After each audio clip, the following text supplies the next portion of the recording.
या मालिकेच्या आजच्या भागामध्ये आपण पाहणार आहोत कामिनी अनिकाला समजावण्याचा प्रयत्न करत असते। ती अनिकाला म्हणत असते की तुला जे काही करायचं आहे ना ते तू अतिशय शांतपणे आणि विचारपूर्वक कर। तर अनिका तिला विचारते की ग्रॅनी आजी नेमकं तुला काय म्हणायचं आहे।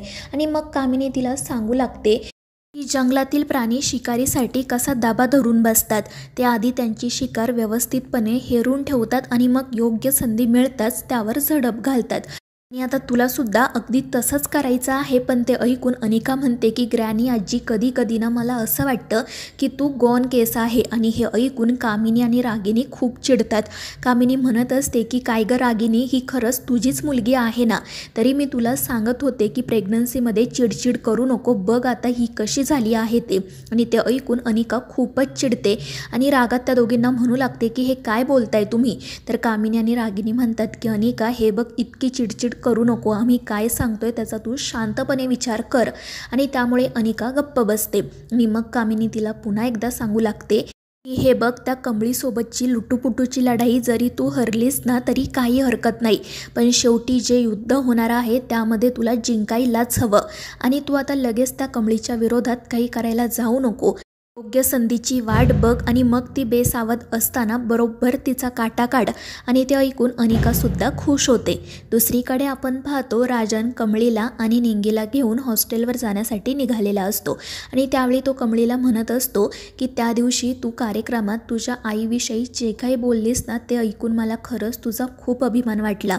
एकीकडे तुझ्यासारखी मुलगी आहे जिला तिच्या आईविषयी वडिलांविषयी इतकं काय काय वाटतं, आणि दुसरीकडे माझी मुलगी। खरं तर ना मला आत्तापर्यंत असंच वाटत होतं की मुलं फक्त आईवडिलांना पैसे पुरवण्याची मशीन समजतात, त्यांना आईवडिलांबद्दल काही वाटत नाही। पण जेव्हा मी तुला भेटलो ना तेव्हा माझा हा समज तू चुकीचा ठरवला। आणि हे ऐकून कमळीला आणि निंगीला खूप आनंद होतो।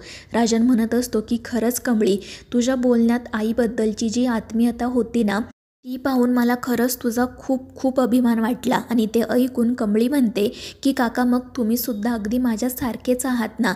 तुम्ही सुद्धा आजी आजोबांचा एकही शब्द खाली पडू देत नाही, त्यांच्यावर किती प्रेम करता। आणि हे ऐकून राजनलाही खूप आनंद होतो। आणि मग तो कमळीला विचारतो की तुझे वडील कधी तुला भेटण्यासाठी मुंबईला आले आहेत का?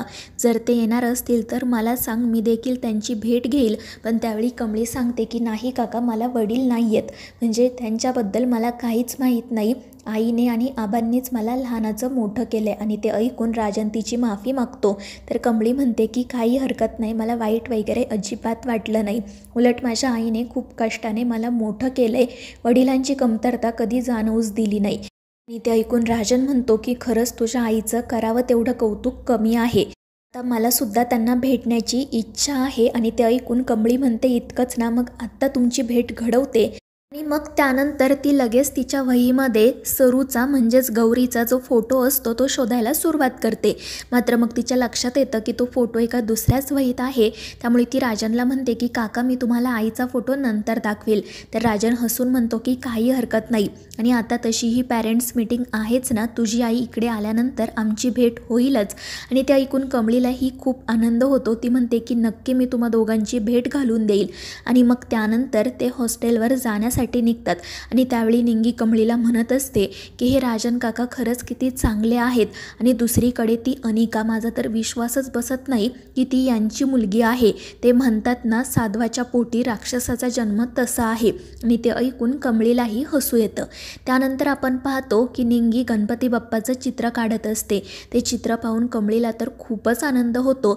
तर निंगी म्हणत असते की आता उद्या गणपती बाप्पा येणार आहेत ना, आता आपण तर काही गावाकडे जाणार नाही, म्हणून म्हटलं इथेच चित्र काढावं। आणि मग त्या दोघीजणी गणपती बाप्पाच्या गावाकडच्याच गोष्टी एकमेकींना सांगत बसतात, त्याविषयीच कंटिन्यू बोलत राहतात। आणि मग त्या दोघींनाही सरूने त्यांना गणपती बाप्पाची मूर्ती कशी बनवायला शिकवली होती ते सुद्धा आठवतं। आणि मग बोलता बोलता कमळी म्हणते की निंगी, आता आपण गावाकडे तर जाणार नाही, तर इथे आपल्या रूममध्येच गणपती बाप्पांची मूर्ती बसवायची का? कारण आता ही रूमच आपलं घर आहे ना। आणि तिची ती आयडिया ऐकून निंगीसुद्धा खुश होते। आणि मग त्यानंतर त्या दोघीजणी लगेच शाडूची माती आणण्यासाठी बाहेर पडतात। पण हे सगळं काही त्या अनिकाच्या एका मैत्रिणीने ऐकलेलंच असतं। ती लगेच अनिकाला कॉल करते आणि हे सगळं सांगते। त्यामुळे अनिका चिडते आणि म्हणते आता मी सुद्धा बघतेच ती गावछाप हॉस्टेलमध्ये कसा काय गणपती बसवते ते. मी थोड्याच वेळामध्ये हॉस्टेलमध्ये येते आणि हे ऐकून ती मुलगी ही खुश होते आणि मग अनिका कामिनीला आणि रागिनीला सांगते की आज मी त्या कमळीला अजिबात सोडणार नाही आहे. मी आज नाईट आऊटसाठी हॉस्टेलवर चालली आहे, उद्या घरी येईल आणि मग ती घरातून बाहेरही पडते. तर या दोघीजणी एकमेकींच्या तोंडाकडे बघतच राहतात. त्यानंतर आपण पाहतो की कमळी आणि निंगी शाडूची माती घेऊन आलेल्या असतात आणि मग त्या दोघीजणी ती माती व्यवस्थित मळून घेतात. तर अनिकाची मैत्रीण त्या दोघींवर लक्ष ठेवूनच असते आणि मग निंगी कमळीला म्हणू लागते की बाप्पा तर सगळ्यांचाच असतो ना, मग आपण एक काम करूयात, हॉस्टेलमधल्या मुलींकडे वर्गणी मागूयात आणि छानपैकी सजावटही करूयात. आणि तिची ती कल्पना कमळीला सुद्धा आवडते आणि मग त्यानंतर त्या दोघीजणी माती मळून झाल्यानंतर वर्गणी मागण्यासाठी निघतात. तर इकडे ही अनिका हॉस्टेलवर आलेली असते. तिच्या 2 मैत्रिणी तिला सांगत असतात की तू काही काळजी करू नको, तू सांगितल्याप्रमाणे आम्ही सगळी व्यवस्था करून ठेवली आहे, हॉस्टेलमधील एकही मुलगी त्यांना वर्गणी देणार नाही. आणि हे ऐकून अनिका खुश होते. त्यात मग अनिकाची अजून एक मैत्रीण तिथे येते. ती अनिकाला सांगू लागते की मी त्या दोघींवरच लक्ष ठेवून होते, त्यांनी मूर्ती बनवण्यासाठी माती तयार करून ठेवली आहे आणि आता त्या वर्गणी मागण्यासाठी गेल्यात. आणि हे ऐकून अनिका खुश होते आणि मग लगेच त्या मुलींसोबत कमळीच्या आणि निंगीच्या रूमवर जाते. त्यातील एक मुलगी दरवाजाजवळ उभी राहून कमळीवर आणि निंगीवर लक्ष ठेवत असते. तर दुसऱ्या दोघीजणी कमळीने मळलेली ती माती अनिकाला दाखवतात. तर अनिका हसतच म्हणते की ही माती तर खूपच कोरडी आहे ना, आता आपण यामध्ये थोडंसं पाणी टाकूयात.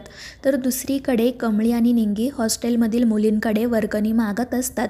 मात्र अनिकाच्या मैत्रिणींनी धमकावल्यामुळे कोणीही त्या दोघींना वर्गणी देण्यासाठी तयार नसतं, त्यामुळे त्या काळजीत पडतात. दुसरीकडे त्या अनिकाच्या मैत्रिणीने कमळीने जी माती तयार केलेली असते त्या मातीमध्ये खूप सारं पाणी मिसळतात आणि हे पाहून अनिका खुश होते.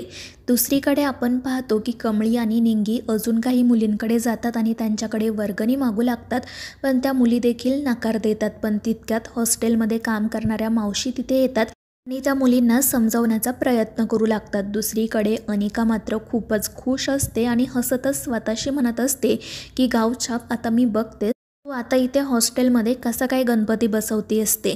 तर दुसरीकडे त्या मावशी मुलींना म्हणत असतात की काय गं मुलींनो, इतर वेळी तर तुम्ही 1000 रुपये इकडे तिकडे असेच खर्च करता, मग आत्ता गणपती बाप्पासाठी 5-50 रुपयांची वर्गणी द्यायला तुम्हाला शक्य होत नाही आहे का.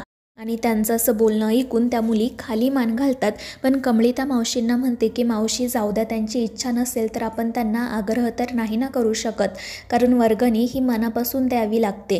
पण त्या मावशी म्हणतात की अगं कमळी, तू या मुलींना ना साधं भोळं अजिबात समजू नको, या मेकअपसाठी 5-5 हजार रुपये खर्च करतात, मला माहिती आहे, या तुला मुद्दाम पैसे देत नाही, पण तू काळजी करू नको, मी तुला थोडेसे पैसे देते.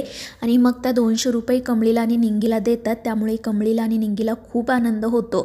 पण मग त्या मुली देखील म्हणतात की आम्हाला माफ करा, आम्ही सुद्धा तुम्हाला वर्गणी देतो. आणि हे ऐकून कमळी आणि निंगी अजूनच खुश होतात आणि मग त्यानंतर त्या दोघीजणी लगेच सजावटीचं सामान आणण्यासाठी बाहेर पडतात.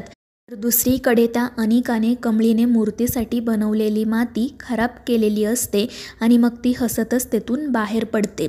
तर दुसरीकडे कमळी आणि निंगी सजावटीचं सामान आणण्यासाठी दुकानामध्ये आलेल्या असतात. वेगवेगळ्या प्रकारच्या माळा, सजावटीचं सामान पाहून त्या दोघींनाही खूप आनंद होतो. मात्र त्यावेळी कमळीच्या लक्षात येतं की सगळ्या गोष्टी प्लास्टिकच्या आहेत, म्हणून मग ती त्या दुकानदाराला विचारू लागते, दादा तुमच्याकडे इको फ्रेंडली काही नाही आहे का. तर तो माणूस म्हणत असतो की हे बघा ताई, तसलं आमच्याकडे काही नाही, जे आहे ते हेच आहेत. त्यामुळे कमळी म्हणते की मग मला तुम्ही घोटीव पेपर किंवा मग पताका असं काहीतरी द्या, मी त्यातूनच सजावटीचं सामान तयार करेल. आणि त्यावर मग तो माणूसही हो म्हणतो आणि कमळीला तिने सांगितलेलं सामानही देतो. त्यानंतर मग या दोघीजणी रूमवर येतात. पण जेव्हा त्या दोघीजणी ती माती पाहतात तेव्हा त्यांना तर मोठा धक्काच बसतो. कमळीला प्रश्न पडतो की अचानक या मातीमध्ये इतकं पाणी कुठून आलं. निंगी देखील घाबरलेलीच असते आणि म्हणू लागते की कमळे अगं आता आपण मूर्ती कशी बनवायची. तर मित्रांनो, या मालिकेच्या पुढील भागांच्या अपडेटसाठी आपल्या चॅनेलला सबस्क्राईब करा.